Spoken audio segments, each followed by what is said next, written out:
Retirement coming, it gives me a lot of more freedom to do what the fuck I want. Yeah.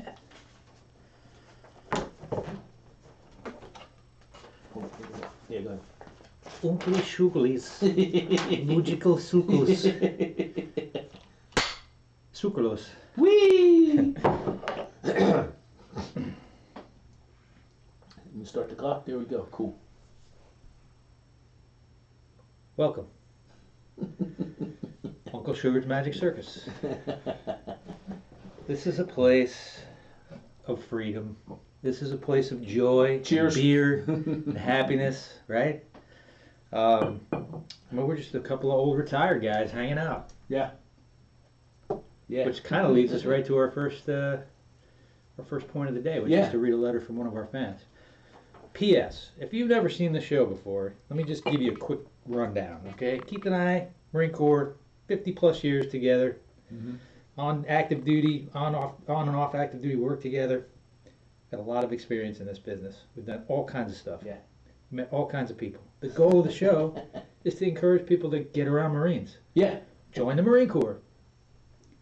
Or just get back around the people that you used to get around. Yeah. Right? If you're out.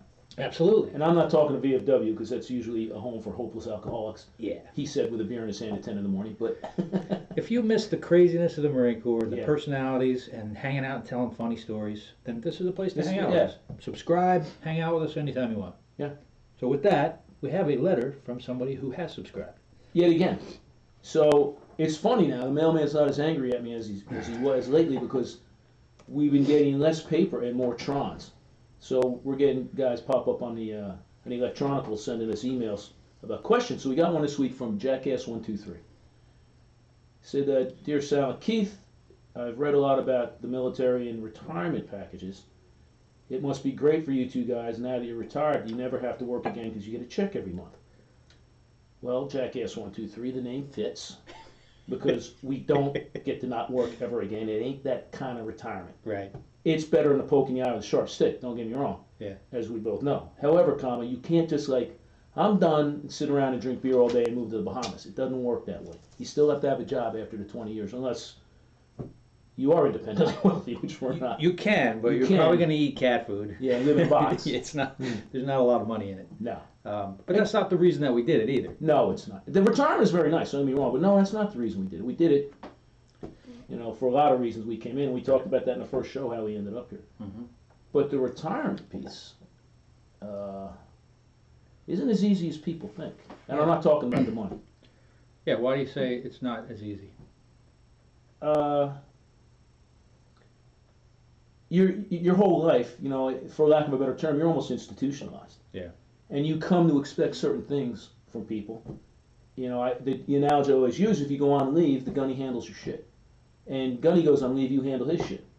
And you're a civilian. I ran smack into this after I retired. I was I was director of security at a Midwestern hospital, big hospital complex. And you go on leave, nobody covers your shit. And the word initiative, I found out, does not exist out there. Yeah. And so you become very quickly, you go from 100 miles an hour, jumping out of airplanes and hanging around with the funniest, craziest bastards you've ever met in your life. Who you can depend on. In the middle of the night, you make that phone call, they're coming with guns and money if you need them to. Right. To these people who don't give a shit about you or even themselves. And it's, maybe I went into it in a naive fashion, but I think a lot of us do. Because we just think, it's just, if I can go to combat, retirement's going to be a cakewalk. Yeah, right? Send me back. Yeah.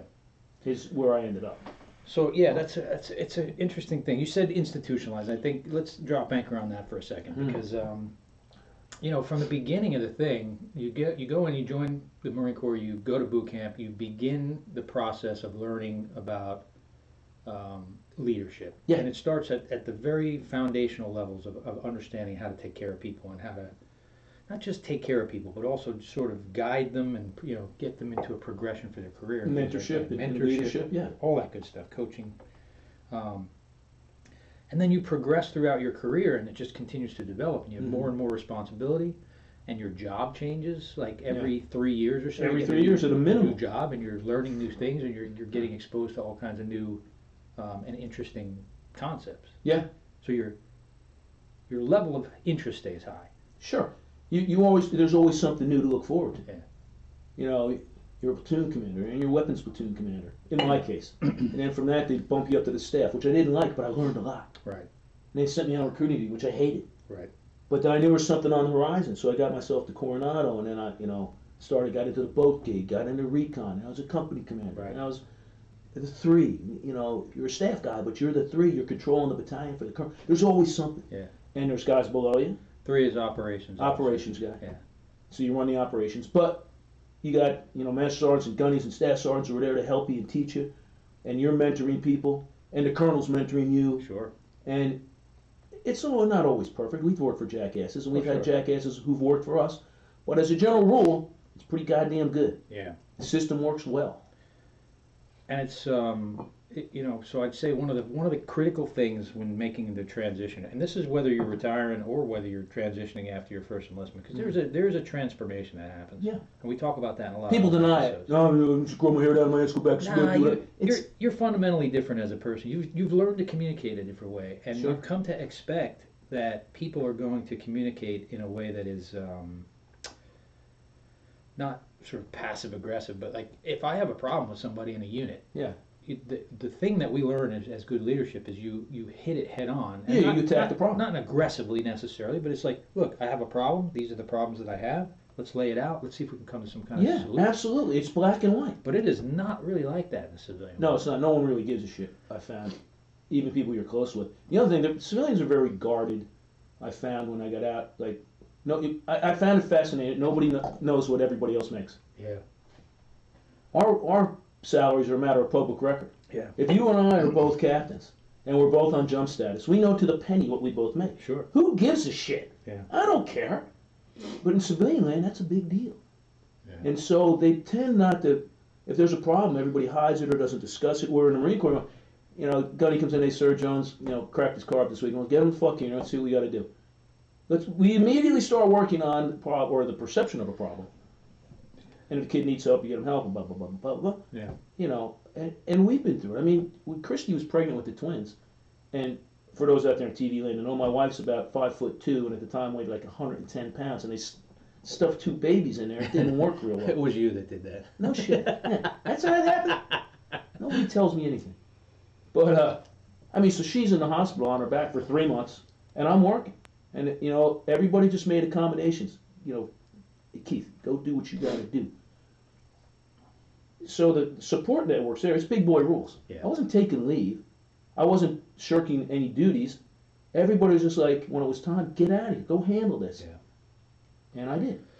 Warren Savannah, I was like, well, you need to take vacation. And, Right. You need to submit this paperwork and that paperwork. Fuck you.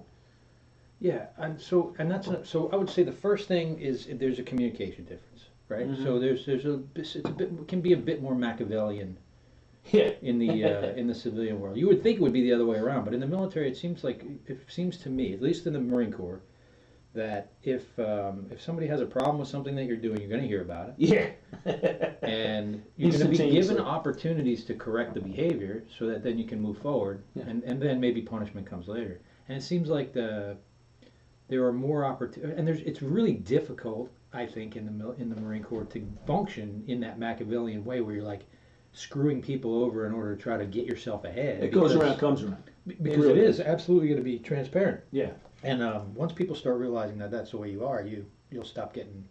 Oh, yeah. You'll stop getting work. And, the old lookout block theory, when you ask about. So, football analogy for you football fans out there. And I've seen lookout blocks thrown. So, if we're going to do student body right, quarterback takes the ball, everybody goes to the right, you pitch the ball to the tailback, the entire offensive line shifts to the right and mows down everybody in the opposition in the other field. If that tailback's a jackass, the linemen will get together and go, lookout block. They also do student body right, and everybody pulls. And as the defenders are running past the lineman, they're looking over their shoulder going, look out, to the pain in the ass tailback who gets squashed. Yeah. And they go, learn your lesson yet? I've seen that happen to senior officers from junior guys. Yeah. I've seen peers do it to each other too. Right. Because if a guy won't listen, okay. Yeah. You're in the gym? I don't know what to tell you. But then the behaviors change. Yep. So it's a big boys rules world, but it works. It is, and it's also, let's be honest, right? So if you've watched this show, or if you watched any of the other episodes, I don't know how many shows there's been where there, probably a few where there's been fistfights. Involved in every story. Because, you know, you're talking about alpha male type personalities, right? Yeah. You're talking about, you know, type A personalities, and when you get them together and they're working on things together, they're going to be friction points. So it's not that there are not friction points, but it's handled differently. And it's handled all above board. That's the thing. Bingo. You end up with some, you know, fistfights sometimes because things are being handled above board. There's nothing happening under the currents. You know what I mean? And of course, I went into that. I'll tell you a story about the keys in the hospital. Yeah. So I'm the director of security. Now, if you know anything about a hospital, some of the rooms, because of drugs and equipment, blah, blah, they have high quality locks. I ended up learning more about locks and cameras than I ever wanted to know in my life. Some of these locks cost upwards of $1,000 a piece, just the key. It's crazy. Because of the way they're coded and everything else. So we got janitors walking around with thousands and thousands of dollars of keys on their hip. One of these jackasses loses an entire key ring. The cost was astronomical to replace all the locks. You got to replace everything. Yeah. A second time it happens. So we have this meeting. Same guy or different guy?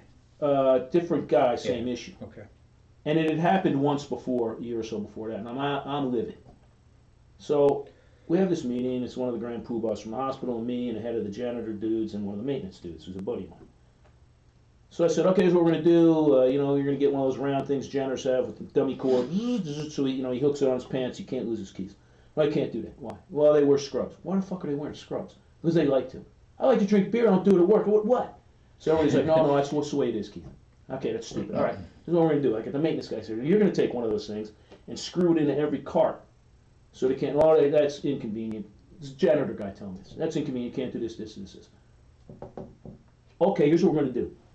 If your people lose another fucking set of keys, I'm going to throw you out a fucking window.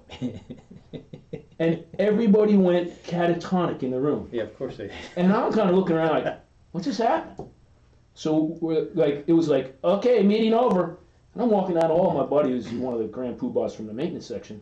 Air Force, that good dude. He's like, Keith, you can't throw him out a window. Come in my office. Yeah, I'm like, yeah, I can throw him out a window. I'm way fucking stronger than he is. Fuck him. He's like, no, you're missing the point here, Mr. Wizard. Not that you can't physically. So you can't talk like that. I said, why not? Because in the Marine Corps, that's how that problem would have been handled. Yeah.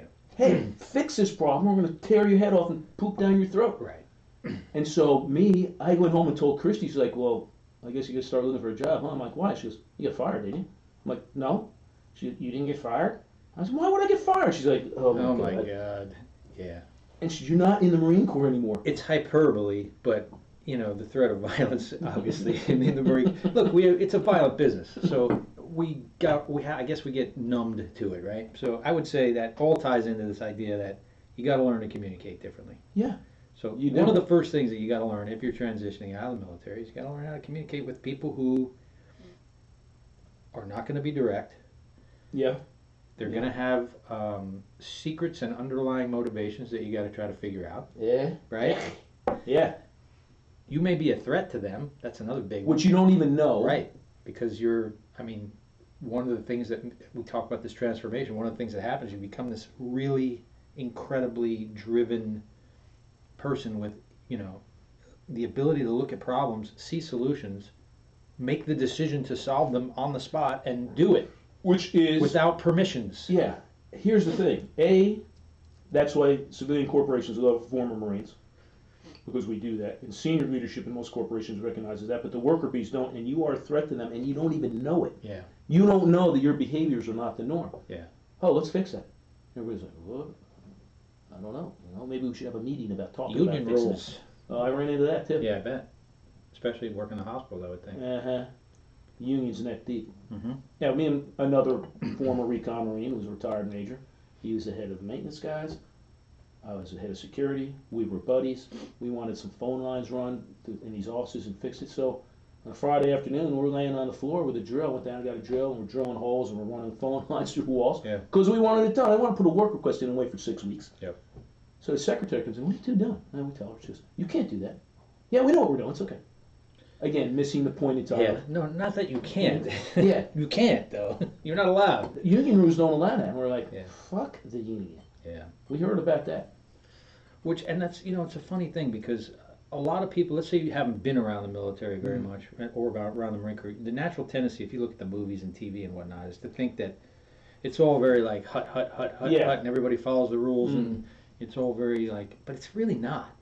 What the Marine Corps does really well is build people who have the ability to do spirit of the law, and because That's a good way of putting the it. spirit of the law, I say only because the Marine Corps is focused on what's called mission type orders, where the end state is the ultimate goal. That's right. And then you kind of leave the pathway open for it's a form of empowerment. If you translate it to the civilian leadership stuff, it's like it's empowering the employees to solve their own problems by giving them just the answer. Like, this is where we want to get to. Go figure it out.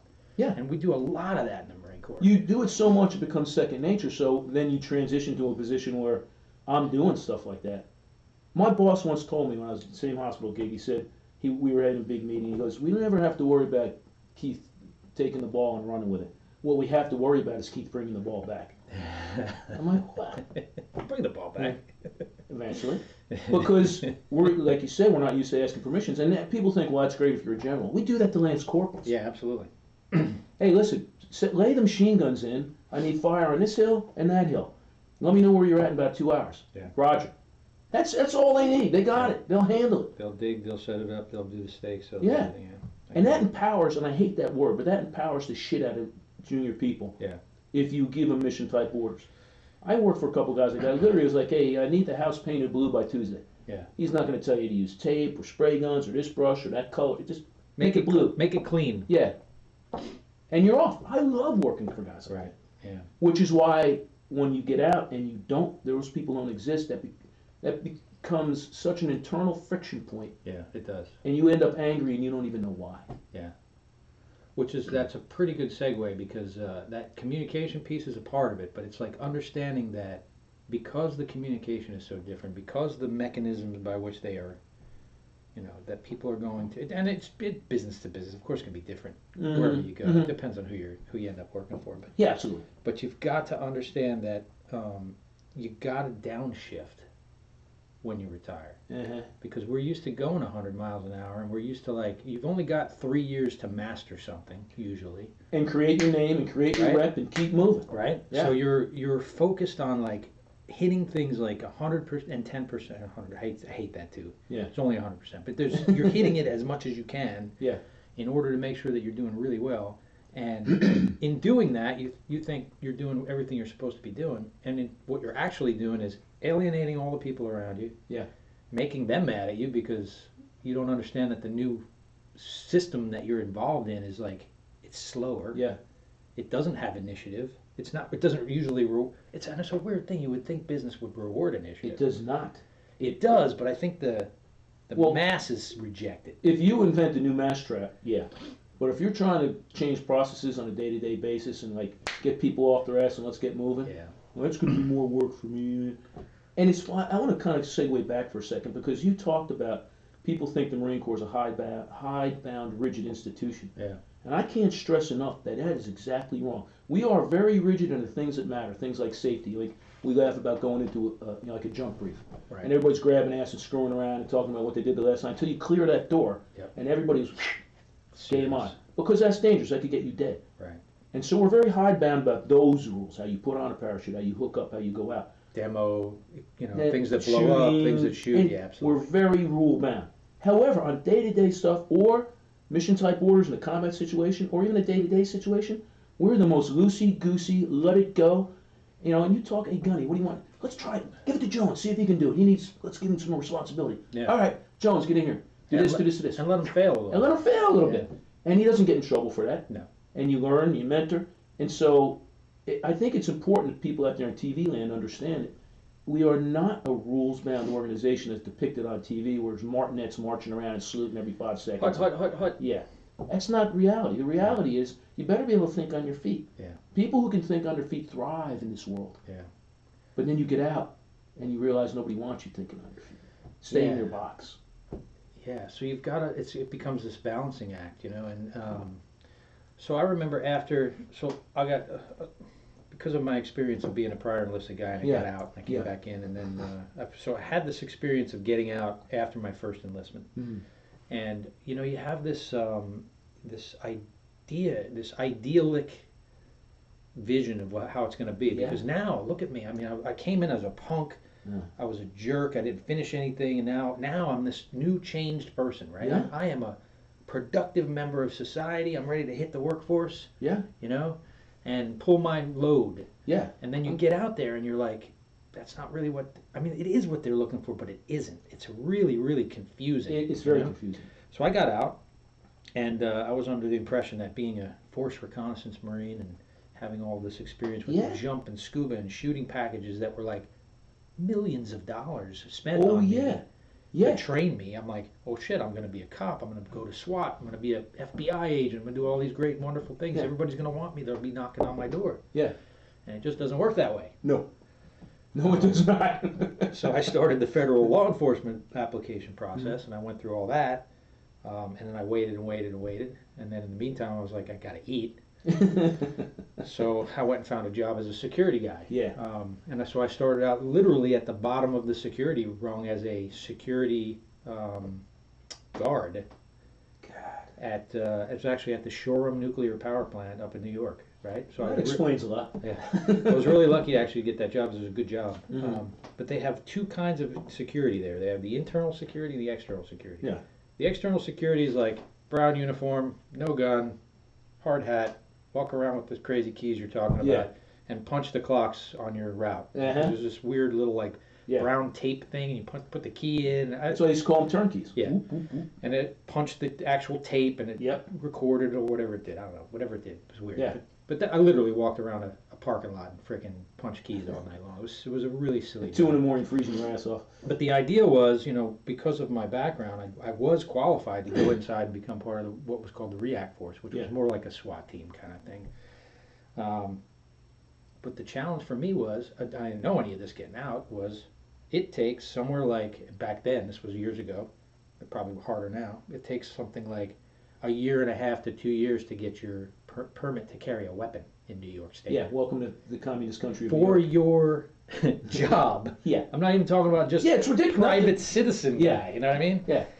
So I'm waiting and I'm doing this stupid job, and ultimately I was like, trying to improve process. I was doing all the things you do in the Marine Corps, making the logbook better, doing all these kinds of things, and I kept getting undercut by the other people I just didn't understand what was going on. Yeah. I just didn't even understand that they were going behind my back and telling people that I was doing stuff I wasn't supposed to do to get me in trouble, and all I was trying to do was have initiative. Yeah. Which is we reward that in the Marine Corps. So I'm telling you. What? There's another part to this too that maybe we should touch on is the retirement. Like everything else, we tend to be us-centric because we're egomaniac type A lunatics. But it also affects the family usually. Oh yeah, sure. You've been dragging these fools around the world for how many years? And every 3 years you're going someplace else at a minimum. You're changing jobs, and everybody's in the groove. And all your social peers are give or take our age. Colonel's a little older, you and the gunny's about the same age, the troops are kids. But the guys you hang around with, the gunnies and the first sergeants and master sergeants and the captains and whatever, your wives are all the same age, they hang out too. So there's a whole social network. Your social network, I used to come home on a Friday night when I was in first recon, still laugh. Cars parked all over my front lawn. Guys are like, you sure you're not gonna call Christy? She doesn't care, she likes having people in the house. We'd roll in, drinking beer, and whatever we had, Christy'd start pulling out of the freezer, we'd make dinner. That was the norm. That was your whole social life. So that builds those bonds. So you are severing your social life as well. Yeah. Even if you're a Lance Corporal after 4 years. Your social life is your buddies in the barracks, you go drinking with, you go to these same bars, you hang out with the same guys who like the same cars you do, or you work out together. So your social paradigm is going to shift greatly, and you don't think about that. That's true. So anybody who's been in some kind of a club, a running club, a fitness, a gym club, something where you hang out, motorcycle clubs, things like that. Anything where you have that bond of people, even sports, like where you go and maybe you play softball on the weekends or something. Yeah. You develop these relationships. And then yeah, you're right. When you cut that off at the at the roots, Yeah. and you start over again, like you've got to replace those things And I for your harken mental back, health. Sure. And I go back to the hospital because that was some dark goddamn days for me. Yeah. And I probably didn't know how dark it was until after the fact. And poor Christy, she was beside herself. We talk about it now and laugh, but at the time it was not good.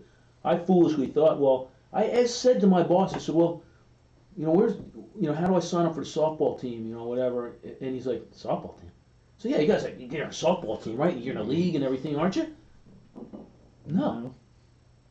Comes from nobody in the hospital hangs around with anybody in the hospital. And I'm not talking about a little clinic here. This is a huge multi-campus hospital system in the state capital in Michigan. Right. And I'm like, you guys don't do stuff like that? And no.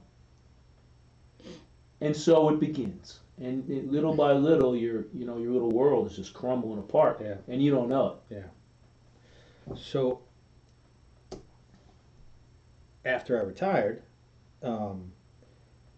that this is all the kind of stuff that happens, right? So now so one of the things that you find is that there are a lot of support like mechanisms out there. Yes. But you've got to go out and find them for yourself. If you are not aware that these things could happen to you, if you just march along and get out like, now I'm a civilian. You're not though. You're not. One. You never will be again. Two, so you got this communication piece, you've got this disconnect from social behavior things. You've got to have a replacement for those things. And in the absence of that, let's say you can't find something like a Kiwanis Club or, something that floats your boat. Yeah, something that you're enjoying, and there's no mechanism, even if it's just something like, what we're doing. Yeah. Remember too that there are things like through the VA. Yeah. Like one of the things that I was able to plug into pretty quickly after I got out was a free counseling system through the VA where I go through. There's a local chapter of counselors. You can go sit down and talk to somebody who knows what you're going through. Yeah. Who's been there. And conveniently located next to a pub. Yeah, it is actually right next to an Irish pub, which is great because you can kind of pop right over and have yourself a Guinness on the way out. Yeah. But humans are social animals, and that's absolutely part of the thing we forget about too. Even the most introverted kid in the Marine Corps, we're social animals. Yeah. And the Marine Corps tends to attract social animals, which is why social events are so much fun. Yeah. And I said it not tongue in cheek, because think about the lunacy that goes on a ball, but that's the way we operate. Yeah. And to shut yourself off is danger writ large. Yeah, it really is. And you've got to seek out some sort of social outlet. Yeah. Or you stagnate. So the elephant in the room too is the idea that, and it ebbs and flows for combat, but when you got guys who have been to combat, and you've got guys who are experiencing some level, and there's various levels of PTSD. Sure. It's not a one size fits all thing. You say that guy's got PTSD. It's like, again, you go to the movies like, oh, he's a crazy. He's on a water tower with a rifle. Bullshit. Not exactly, right? So it's a multi-layered thing, right? So it can affect you in a lot of ways, but getting around people who have been exposed to the same things as you, the same types of traumas, those kinds of things can help you to sort of put them in perspective and just be able to talk to somebody who understands. Yeah, so absolutely. You've got to think about that. If you bury it, and let's be honest, right? Most of us do. We generally tend to self-medicate most of the time, most of us. Which is, I mean, I'm not saying it is a bad thing, but I'm not saying that you can't do that. I'm saying you also need to talk it out. You do. And you talk it out like with people who've been there with you. So. And it can just be your friends. You can reach out. Don't shut yourself in is the deal. Yeah. I remember Colonel Sullivan's theory about three worlds. And Colonel Sullivan, we talked about him, I think, on a previous show. Prior enlisted China Marine, Korea Marine, grievously wounded twice, gets his commission, the battalion commander in Vietnam, becomes a full-bird colonel because he hadn't done enough, then gets his PhD in psychology. Yeah. Because he was bored. He also has a 56-pound brain. But his theory about these three worlds is there's the world we came from before we joined the Marine Corps. And then there's the world we're in while we're in the Marine Corps. Yep. And then when we get out of the Marine Corps, we think we're going back to the first world, but that world doesn't exist anymore. You're in the third world now. Yeah. And you have no idea how to do any of it. Yeah, it's kind of like the hero's journey in storytelling, right? Because you come in the ordinary world, you go through some kind of transformation, and on the back end, it's you back into the ordinary world, but it's you transformed. That's right. It's you transformed. Yeah. Yeah, It's that's really interesting. And he, like I said, it's like he's got a PhD in psychology. He sat my brother and I down about this. Yeah. We were poo-pooing some nonsense. He said, "You two jackasses think my brother was in for 25 years. You were in 32. I was in 20. Does you jackasses think you can just pop into this machine and pop out the other end and your head's going to be screwed on straight? Yeah. Combat or not?" Yeah. And of course, we had combat. And we kind of looked at him. He started talking to us. And the more he talked, the more my brother and I go, oh. He's like outlining all the problems that we're having in our heads that we don't even talk about with each other half the time, but we do now. And you don't know, and that's why that social piece is so important. Yeah, it really is. You know, just know the change. There's going to be a change, and you may not like it. There's going to be a lot of changes. And human behavior says that we don't like change, but we do, and that's the weird thing. We thrive on it. That's the other thing that's like really interesting is like now you're also probably going to be in a world that is going to start to become much more consistent, which we don't like. And without being able to sort of refocus yourself every couple of years, it's another challenge for you to think about how you're going to challenge yourself with new things without, causing friction at work or alienating people or creating, Again, I made another famous Keith mistake. I had a secretary when I was up working in the hospital. And my buddy Dan, the former recon guy, and me, we shared a secretary. Lovely lady. We were going to move offices. Because they're reordering stuff in the hospital. They're like, cool, let us know when. So we go instantly into SMEAC. We write up an op order. How we're going to do it. SMEAC is a 5-paragraph order. Yeah, forgot. Situation, mission, execution. Admin and logistics, command and signal. Thank you. So we write, we do a little mini op orders, what we're going to do on this day, We're moving and grooving. Secretary, lovely woman. And I'm not making this up. Like, breaks down. In tears, like crying. And we're like, what do we do? It was change. Yeah. She told us, I can't do this. You can't do what? The men are going to move the stuff. You're going to move your desk. We'll have it done for you. Again, because I don't communicate well. And she's like, I can't. I've been in this office for 20 years. I can't move. No, it's cool. It's going to be great. We're going to bigger office with windows. And we had to sit her down and explain how change is good. Dan and I are like, his name is Dan Madrano, great goddamn Marine, prior enlisted dude. We left, we went to a bar. And we're like sitting there like, what the fuck? And we're like, well, it's just Julie. It's just the way she is. She's a lovely woman. We just got, and we loved her. We work with her. Julie, we'll get you through this. But then I started seeing that more and more and more. It's that we said about change. Yeah. And change apparently is a bad thing. Who knew? Yeah. So what are some of the things that you did once you got out that would help you to kind of keep your mind together? This may sound contrived, but the old joke, I was getting ready to get on a water tower with a rifle. I was so angry, I didn't even know why. And I had everything. We had a lovely house, my beautiful wife, 3 lovely children who just doing great. They're like all athletes, Girl Scouts, 4-H, hitting everything out of the park. And I was fucking miserable. Yeah. And I joined a motorcycle club. Nice. And it's a Leathernecks Motorcycle Club. It's a nationwide club. It's a traditional 3-piece patch club. We are not 1%ers. We're not criminals. We don't do that shit. Right. But the beauty of this is, I was around Marines. Yeah. And I'm still with that club today. And that was almost 18 years ago. Yeah. And because it's that social outlet, there's so all our wives have shared experiences. We have guys from young Marines to old retired farts like me. And so when you need to vent, you can vent. When you need to pick up the phone at 2 in the morning and get help, they're coming. Right. It's almost a mirror of the Marine Corps. It's like the Marine Corps Auxiliary Motorcycle Club. You're like the Minutemen. The Minutemen. But it's really, and it doesn't have to be a Marine Corps club, because I found, Jacksonville, as well as I do, you can't swing a dead cat without hitting 5 motorcycle clubs. Mm-hmm. They're all chock full of Marines. Sure. You join whatever club floats your boat. They have little differences in the way they do business. Yeah.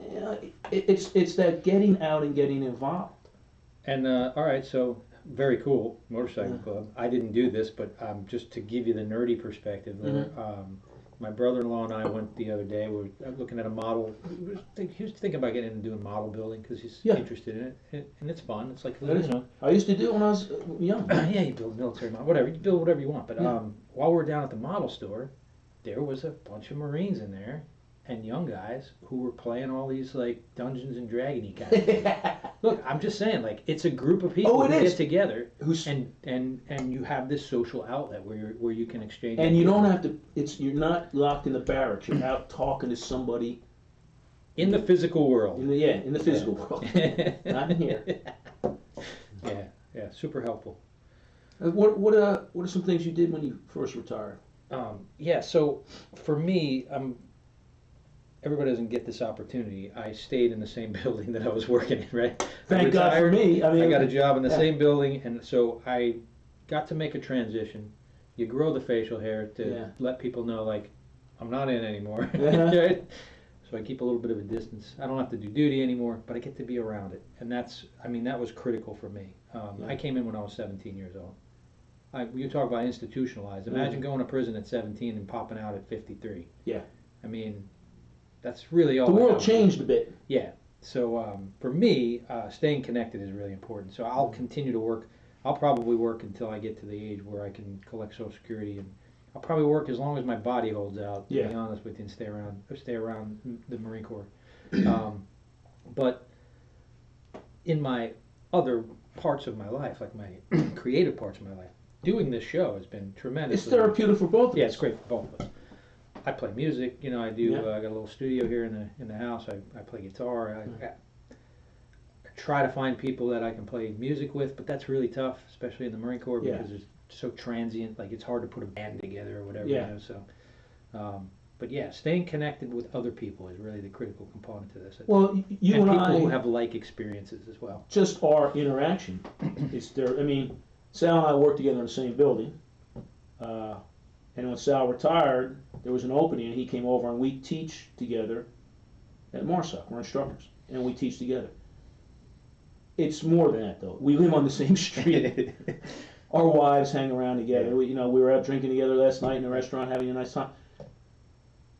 But that's very good for us. And we're around young Marines who they energize me. Absolutely. It's scary to me when I say young Marines and we deal with gunnies and master sergeants. Yeah. That's how old I'm getting. Right. But these guys energize the shit out of us and keep us laughing, and they think our jokes are funny, and so by the end of the day, it's pandemonium. That's what they tell us anyway. Yeah. But one of the reasons we want to do this show too is, like, we just appreciate what the Marines are doing, and so it's a way for us to highlight individual Marines and their accomplishments. So it's that too. It's like it's the ability to still be able to sort of mentor and guide people along in their path in life, and I think it's having a sense of purpose. If I were to close this out, I would say it like this: the thing that the Marine Corps gives us that I didn't have as a young man was this sense of purpose, this sense of belonging to something that was bigger than me, where I get to travel the world. There's adventure, there's slaying dragons, but then there's also helping people, and it's just this sense of greater purpose, right? Mm-hmm. So when you get out and you go work for a mundane, no offense out there, but some bullshit job that you don't really care about. They don't care about either. And that's the other scary part. These people muddle through life and they have a stopwatch waiting until they hit 64 so they can pull the plug. I'm like, what a miserable fucking existence. And every week is, second Monday, third Monday, it's Friday, start over again. It's ridiculous. Yeah. But without that sense of purpose, there's no moving forward in your world, right? So that is what I would say the biggest thing is when you get out or when you retire. Yeah. You're not going to get the same sense of purpose probably from your work. So you've got to find other pathways to find senses of purpose. That's exactly perfect way to say it. Yeah. Absolutely. Cool. Thanks, man. Yeah, man.